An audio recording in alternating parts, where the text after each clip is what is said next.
നമസ്കാരം. മലയാളി വാർത്തയിലേക്ക് സ്വാഗതം. കഴിഞ്ഞ ദിവസം കുവൈറ്റിലുണ്ടായ തീപിടുത്തത്തിൽ 24 മലയാളികൾ ഉൾപ്പെടെ 50 പേരാണ് മരിച്ചത്. അതിന്റെ ഞെട്ടലിൽ നിന്ന് ഇപ്പോഴും മലയാളികൾ മുക്തരായിട്ടില്ല. സ്വപ്നങ്ങളും ആഗ്രഹങ്ങളുമായി പോയവരുടെ ചേതനയേറ്റ ശരീരമാണ് ഇന്നലെ കൊച്ചി നെടുമ്പാശ്ശേരി എയർപോർട്ടിൽ എത്തിയത്. കുവൈത്ത് അഗ്നിരക്ഷാ സേനയുടെ അന്വേഷണത്തിൽ ഷോർട്ട് സർക്യൂട്ടാണ് തീപിടുത്തത്തിന് കാരണമായതെന്ന് കണ്ടെത്തിയതായി റിപ്പോർട്ടുകൾ പുറത്തു വന്നിരുന്നു. ഏതായാലും ഇത്തരത്തിലുള്ള വലിയ അപകടങ്ങൾ, ഇത്രയും ആളുകളുടെ ജീവൻ അപഹരിച്ചിട്ടുള്ള ഈ ഒരു അപകടങ്ങൾ ഏത് നിമിഷവും എവിടെയും സംഭവിക്കാവുന്നതാണ്. ഫ്ളാറ്റ് സമുച്ചയങ്ങൾ അടക്കം മതിയായ സുരക്ഷാ സംവിധാനങ്ങൾ ഇല്ലാത്ത വൻകിട കെട്ടിടങ്ങൾ കേരളത്തിലും വ്യാപകമാണ്. ഇവയ്ക്ക് ഫയർഫോഴ്സിൽ നിന്ന് അഗ്നിസുരക്ഷ NOC ലഭ്യമായിട്ടുണ്ടെന്നും അറിയുന്നു.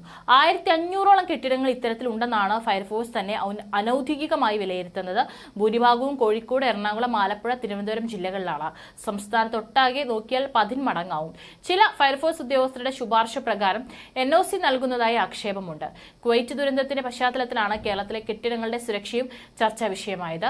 2 വർഷത്തിൽ ഒരിക്കൽ NOC പുതുക്കണമെന്നാണ് ചട്ടം. എന്നാൽ 10 വർഷമായി പുതുക്കാത്ത കെട്ടിടങ്ങൾ വരെയുണ്ടെന്നും ഫയർഫോഴ്സ് തന്നെ പറയുന്നു. മതിയായ അറ്റകുറ്റപ്പണികൾ നടത്തി വർഷാവർഷം അഗ്നിരക്ഷാ സേനയുടെ നിരീക്ഷക പത്രം, അതായത് NOC ഉൾപ്പെടെ വാങ്ങണമെന്നാണ് ചട്ടം. എന്നാൽ അത് പാലിക്കാറില്ല. ഏറ്റവും കൂടുതൽ രോഗികൾ എത്തുന്ന തിരുവനന്തപുരം മെഡിക്കൽ കോളേജ് ആശുപത്രിയിൽ തീപിടുത്തമുണ്ടായാൽ നിലവിലെ സ്ഥിതി അനുസരിച്ച് അത് ഗുരുതരമാകും. തുരുമ്പിപ്പഴകിയ ഫയർ എക്സ്റ്റിംഗ്വിഷറുകളും പ്രവർത്തനരഹിതമായ വാട്ടർ സ്പ്രേയുമാണ് അവിടെയുള്ളത്. വർഷത്തിൽ 2 തവണ ഫയർ ഓഡിറ്റ് നടത്തി ഫയർഫോഴ്സ് ന്യൂനതകൾ കണ്ടെത്തി പരിഹരിക്കാൻ നിർദ്ദേശം നൽകുന്നുണ്ടെങ്കിലും അത് നടപ്പാക്കാറില്ല. പഴയ കെട്ടിടമായ സെക്രട്ടേറിയറ്റിൽ നവീകരണത്തിന്റെ ഭാഗമായി പലതരത്തിലുള്ള ഉപകരണങ്ങൾ വ്യാപകമായി സജ്ജമാക്കാറുണ്ട്.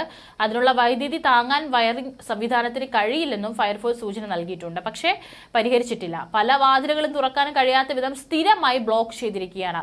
അത്യാഹിതം സംഭവിച്ചാൽ പുറത്തേക്കുള്ള രക്ഷാമാർഗങ്ങളാണ് അടച്ചുവെച്ചിരിക്കുന്നത്.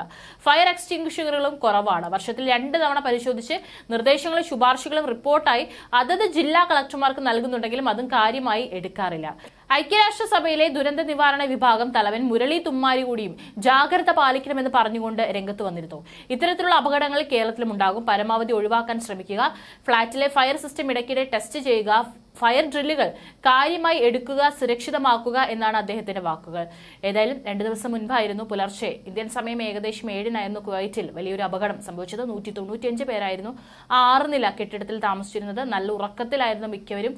ചൂടേറ്റും ശ്വാസം മുട്ടിയും ഉണർന്നപ്പോഴേക്കും ചുറ്റും തീവലയമായിരുന്നു. താഴേക്ക് ഇറങ്ങി രക്ഷപ്പെടാൻ ശ്രമിച്ചവർ പടിക്കെട്ടുകളിൽ വെന്തുമരിച്ചിരുന്നു. ഉയർന്ന കെട്ടിടങ്ങളിൽ താമസിക്കുന്നവരും ജോലി ചെയ്യുന്നവരുമെല്ലാം ജാഗ്രത പുലർത്തേണ്ടതാണ്. കാരണം വലിയ അപകടങ്ങൾ ഏത് നിമിഷവും സംഭവിക്കാം.